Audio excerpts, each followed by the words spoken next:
முக்கியமா பெண்களுக்கான ஆட்சி, மக்களின் முன்னேற்றத்திற்கான ஆட்சி, நம்ம வீட்டு பிள்ளைகளுக்கான ஆட்சி என்பதை சொல்லி தலை நிமிர்ந்து நான் வாக்கு கேட்கிறோம். ஆனால் நம் எதிரணியிலே இருக்கக்கூடியவர்கள் இன்னைக்கு தோல்வி பயத்தால் எதையோ பேசிக் கொண்டிருக்கிறார்கள். எடப்பாடி பழனிசாமி எதை சொல்றதுன்னு இல்லாத அளவிற்கு இன்னைக்கு தரம் தாழ்ந்து பேசக்கூடிய ஒரு நிலையிலே இறங்கிவிட்டார். அவர் தோல்வி பயம் மட்டுமில்லை, தோல்வி ஜுரம் வந்துருச்சு. அதனால எதுவுமே தேராதுன்னு தெரிஞ்சிருச்சு. முதலமைச்சரை கீழ்த்தரமாக விமர்சிக்க கூடிய ஒருவராக மாறிவிட்டார். தான் கூட ஒரு முதலமைச்சராக இருந்தோம், இன்னைக்கு எதிர்கட்சி தலைவராக இருக்கிறோம் என்ற ஒன்று மறந்து விட்டு இன்னைக்கு தரம் தாழ்ந்து விட்டார். முதலமைச்சரை பற்றி அவ்வளவு கொச்சையாக பேசக்கூடிய அளவிற்கு அவர் தரம் தாழ்ந்து விட்டது. அதனால இந்த தேர்தலிலே அவருக்கு நாம் சரியான பாடத்தை சொல்லித் தர வேண்டும். அவர் தொடர்ந்து தமிழ்நாட்டுக்கு துரோகம் செய்து கொண்டிருக்கக்கூடிய ஒருவர். இன்னைக்கு தேர்தல் பிரச்சாரத்துல பேசும்பொழுது சொல்றாரு, டெல்லியில இருக்கக்கூடிய பிஜேபியோட ஒற்றுமையாக இணக்கமா செயல்பட்டாதான் தமிழ்நாட்டுக்கு நல்லதை செய்ய முடியும் என்று சொல்கிறார். அதனாலதான் அவர் இணக்கமாக செயல்பட்டதாக சொல்கிறார். நான் கேட்கிறேன், பிஜேபி தமிழ்நாட்டுக்கு ஏதாவது ஒரு நன்மையை செய்திருக்கிறார்களா? ஹிந்திய கொண்டு வந்து திணிக்கிறாங்க. நம்ம பிள்ளைங்களுக்கு கொடுக்க வேண்டிய கல்விக்கான நிதியை பிடிச்சு வச்சுக்கிட்டு 3600 கோடிக்கு மேல நிதி நம்ம தமிழ்நாட்டு பிள்ளைகள் படிப்பதற்காக கொடுக்க வேண்டிய நிதியை நிறுத்தி வச்சு ஹிந்தி படிச்சாதான் கொடுப்பேன் நிறுத்தி வச்சிருக்காங்க. கீழடி ஆய்வு அறிக்கை, தமிழருடைய தொன்மையை பெருமையை உலகத்துக்கு சொல்லக்கூடிய அந்த ஆய்வு அறிக்கையை கூட நீ மாத்தி கொடு, தமிழுடைய பெருமை தமிழர்களுடைய பெருமையை சொன்னா நாங்க ஏத்துக்க மாட்டோம், மாத்தி கொடு அப்படின்னு சொல்லக்கூடிய ஒன்றிய அரசாங்கம். தமிழ்நாட்டுக்கு எதிரான திட்டங்களை, மக்களுக்கு எதிரான திட்டங்களை தொடர்ந்து கொண்டு வந்து கொண்டிருக்கக்கூடிய நம்ம வரி பணத்தெல்லாம் வாங்கி தமிழ்நாட்டுக்கு எதையுமே திருப்பி கொடுக்காத பிஜேபி ஆட்சி, அவர்களோடு இணக்கமாக இருக்க வேண்டும் என்று சொல்லக்கூடியவர் தான் எடப்பாடி பழனிசாமி. அவர் இணக்கமா இருந்து தமிழ்நாட்டுக்கு என்ன திட்டத்தை கொண்டு வந்தாரு? நம்முடைய மாணவர்கள் மருத்துவ கல்லூரியில போய் படிக்க முடியாத நீட்டை கொண்டு வந்து திணிப்பதற்கு இவர் பயன்பட்டிருக்கிறார். வேற ஒன்னும் இல்லை. அந்த திட்டத்தை தான் இவர் தீட்டி சிறப்பாக செயல்படுத்தி இருக்கேன்னு சொன்னார் இல்லையா? நீட்டை செயல்படுத்தி இருக்கிறார். சிறுபான்மை மக்களுடைய குடியுரிமையை பாதிக்கக்கூடிய அளவுக்கு, பறிக்கக்கூடிய அளவிற்கு சிஏஏ அதை செயல்படுத்துவதற்கு அவங்களோட நின்று இருக்கார். மக்கள் மீது மின்சார கட்டணம், இன்னைக்கு மின்சார கட்டணத்தை உயர்த்தி கொண்டே போகக்கூடிய ஒரு சூழ்நிலை. அது உதய் மின் திட்டத்துல அம்மையார் ஜெயலலிதா அவர்கள் கூட கையெழுத்து போடாத அந்த திட்டத்துல இவர் கையெழுத்து போட்டதாலதான் இன்னைக்கு தமிழ்நாட்டில் இருக்கக்கூடிய மக்களும் நாடு முழுவதும் இருக்கக்கூடிய மக்களும் இந்த அளவுக்கு கஷ்டப்படுறாங்கன்னா உதய் மின் திட்டத்துல இவரை போன்றவர்கள் கையெழுத்து போட்டதால. விவசாயிகளை அவங்களுடைய வாழ்க்கையை பறிக்கக்கூடிய அளவிற்கான விவசாயிகளுக்கு எதிரான சட்டத்தை ஆதரித்து திட்டத்தை போட்டதுதான் எடப்பாடி பழனிசாமி.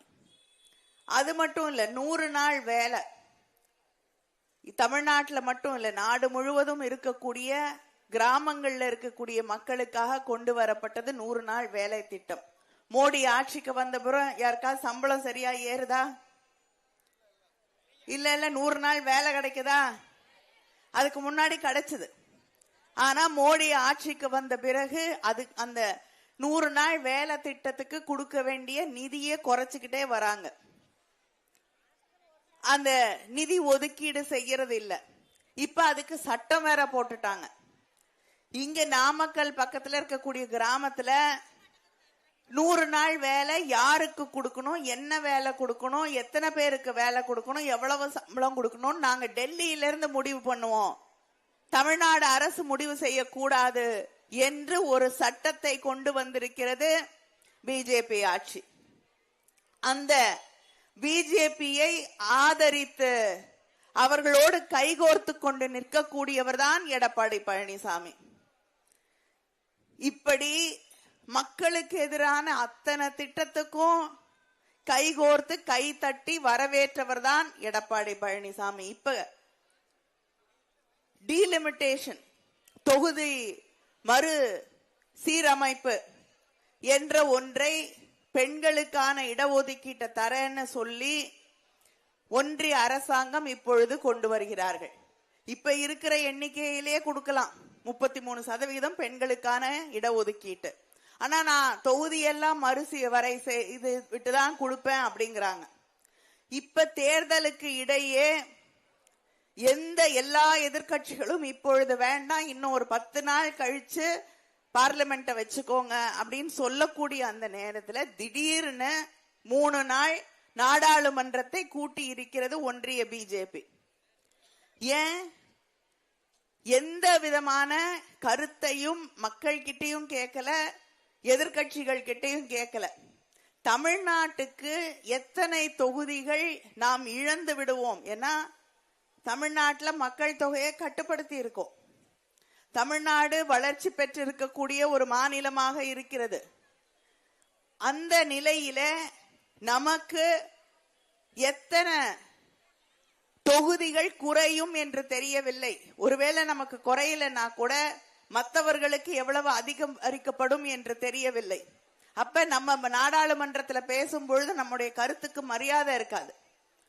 அப்படிப்பட்ட ஒரு நிலை வந்து விடுமோ என்று எல்லா எதிர்கட்சி தலைவர்களும் பேசிக் கொண்டிருக்கிறார்கள். நம்முடைய முதலமைச்சர் அவர்கள் நீங்க எப்படி அந்த மசோதாவை கொண்டு வர போறீங்கன்னு கேள்வி கேட்டுக் கொண்டிருக்கக்கூடிய நேரத்துல, இந்த தேர்தல் நேரத்துல, தமிழ்நாட்டு தேர்தல் நடந்து கொண்டிருக்கக்கூடிய நேரத்துல எதுக்காக இத பத்தி பேசுறீங்க?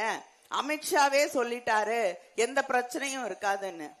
அமித்ஷா சொல்லிட்டா உங்களுக்கு வேணும்னா அது தேவ வாக்கா இருக்கலாம், ஆனா எங்களுக்கு அது தேவ வாக்கு இல்லை. தமிழ்நாட்டின் உரிமைகளுக்காக நாங்கள் தொடர்ந்து குரல் கொடுப்போம். தமிழ்நாட்டு மக்களின் பாதுகாப்புக்காக தொடர்ந்து திராவிட முன்னேற்ற கழகமும் அண்ணன் தளபதி அவர்களும் குரல் கொடுப்பார்கள், கேள்விகள் கேட்பார்கள். அது தேர்தலுக்கு இடையா இருக்கட்டும், இல்லை என்றால் மற்ற நேரமா இருக்கட்டும், தொடர்ந்து நம்முடைய உரிமைகள் பாதிக்க கூடாதுங்கிறதுக்காக குரல் எழுப்பி கொண்டிருப்போம், போராடி கொண்டிருப்போம். எடப்பாடி பழனிசாமி அவர்களே, உங்களை போல நாங்க தமிழ்நாட்டை எந்த காலத்திலும் விட்டு கொடுக்க மாட்டோம். அப்படி விட்டு கொடுக்கக்கூடிய உங்களை தேர்தலுக்கு தேர்தல், போன தேர்தல்ல பிஜேபிக்கும் எனக்கும் ஒட்டு இல்ல, உறவு இல்ல, கூட போக மாட்டேன் நீங்க. இந்த தேர்தல்ல அமித்ஷா அவர்களே சொல்லிட்டாரு, ஒன்றிய அரசாங்கமே பிரதமரே சொல்லிட்டாரு, நீ ஏன் கேள்வி கேட்கிறேன்னு எங்களை பார்த்து நீங்க கேள்வி கேட்கிறீங்க, தமிழ்நாட்டுக்காக ஏன் பேசுறீங்கன்னு கேள்வி கேட்கிறீங்க. அதனால உங்களை போன்றவர்களை தமிழ்நாட்டு மக்கள் அடையாளம் கண்டிருக்கிறார்கள். அதனால இந்த தேர்தல்ல நிச்சயமாக உங்களுக்கு மக்கள் சரியான பாடத்தை புகட்டுவார்கள். உங்களுடைய தரமற்ற பேச்சுக்களுக்கு, தமிழ்நாட்டுக்கு நீங்க செய்யக்கூடிய துரோகங்களுக்கு சரியான பாடத்தை மக்கள் சொல்லித் தருவார்கள் என்பதை நான் தெரிவித்துக் கொள்கிறேன். இந்த நம்முடைய முதலமைச்சர் அவர்களுடைய மக்களுக்கான பணிகளை சொல்ல போனா பட்டியலிட்டு கொண்டே போகலாம். உங்களுக்கு தெரியும், 1000 ரூபாய் மகளிர் உரிமை தொகை தருகிறேன் என்று சொல்லி இன்னைக்கு 1,31,00,000 சகோதரிகளுக்கு மகளிர் உரிமை தொகை வழங்கப்படுகிறது. மறுபடியும் தமிழ்நாட்டில் நம்முடைய ஆட்சிதான், அதுல எந்த சந்தேகமும் இல்லை. இன்னும் ஒரு மாசம் நம்முடைய திராவிட மாடல் ஆட்சி, நம்முடைய அண்ணன் தளபதி அவர்களுடைய ஆட்சி. முதலமைச்சர் அடிக்கடி சொல்லுவாரு பழனிசாமி அவர்களை பார்த்து,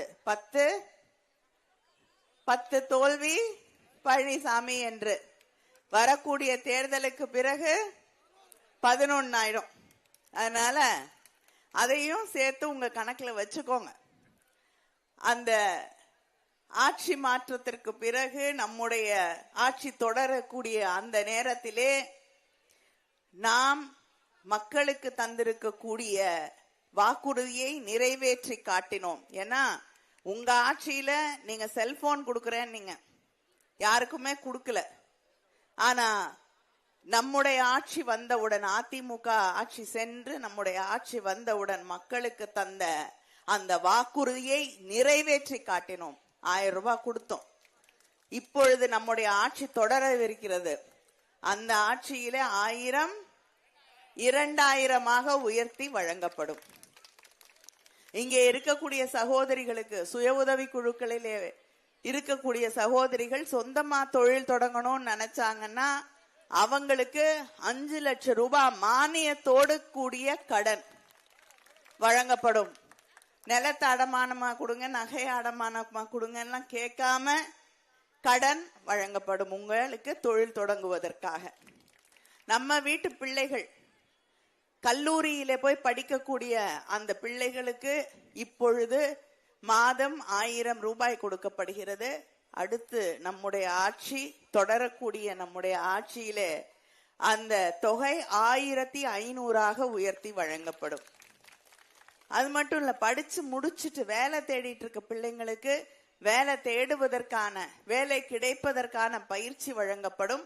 அந்த பயிற்சி வழங்கக்கூடிய நேரத்துல அவங்களுக்கு 1500 ரூபாய் 6 மாதங்களுக்கு வழங்கப்படும்.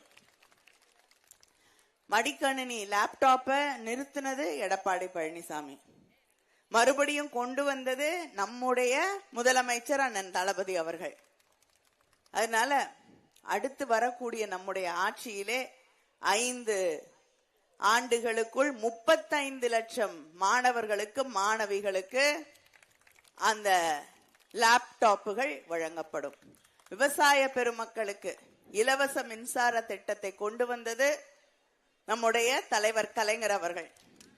அந்த வழியிலே நம்முடைய முதலமைச்சர் அண்ணன் தளபதி அவர்கள் வரக்கூடிய தேர்தலுக்கு பிறகு எந்தவித மின் மோட்டரும் பொருத்தப்படாத, மின் மோட்டர்களை, எந்தவித மின் மீட்டரும் பொருத்தப்படாத மோட்டர்களை நம்முடைய விவசாயிகளுக்கு, 20 லட்சம் விவசாயிகளுக்கு மேல் பயன்பெறக்கூடிய வகையிலே அந்த விவசாயிகளுக்கு அந்த மோட்டர்கள் வழங்கப்படும் என்பதை நான் தெரிவித்துக் கொள்கிறேன்.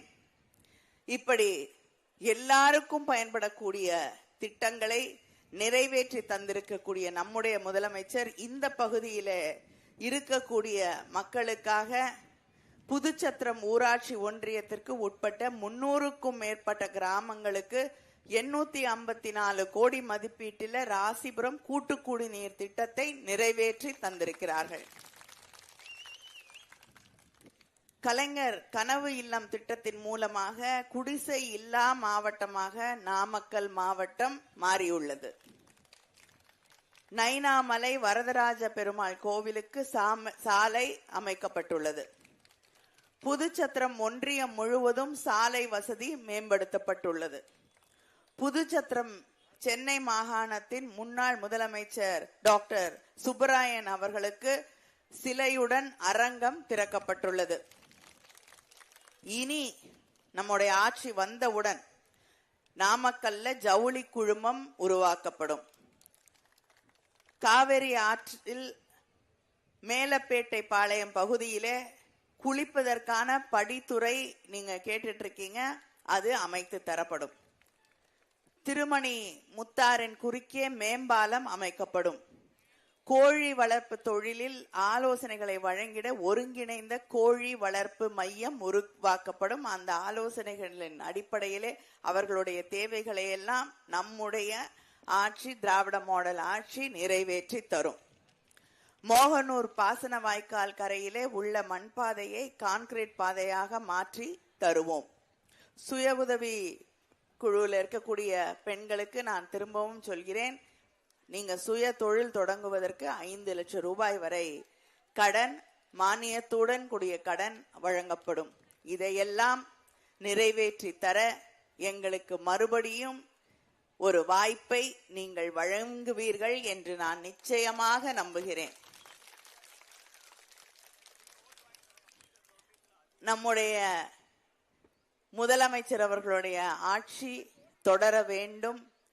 தமிழ்நாட்டின் உரிமைகள் பாதுகாக்கப்படுவதற்காக திராவிட முன்னேற்ற கழக ஆட்சி இந்த மண்ணிலே தொடர வேண்டும்.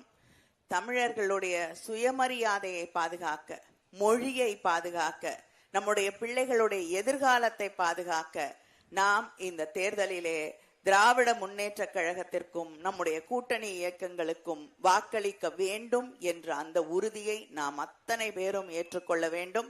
நான் ஒன்றை மறுபடியும் குறிப்பிட்டு சொல்ல விரும்புகிறேன். என்னுடைய பிரச்சாரத்தை நான் கீழடியிலே இந்த முறை துவங்கி இருக்கிறேன்.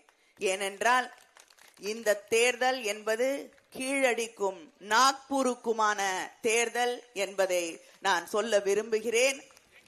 நம்முடைய சித்தாந்தத்திற்கும் அங்கே இருக்கக்கூடிய RSS சித்தாந்தத்திற்கும் எதிரான தேர்தல் இந்த தேர்தல்.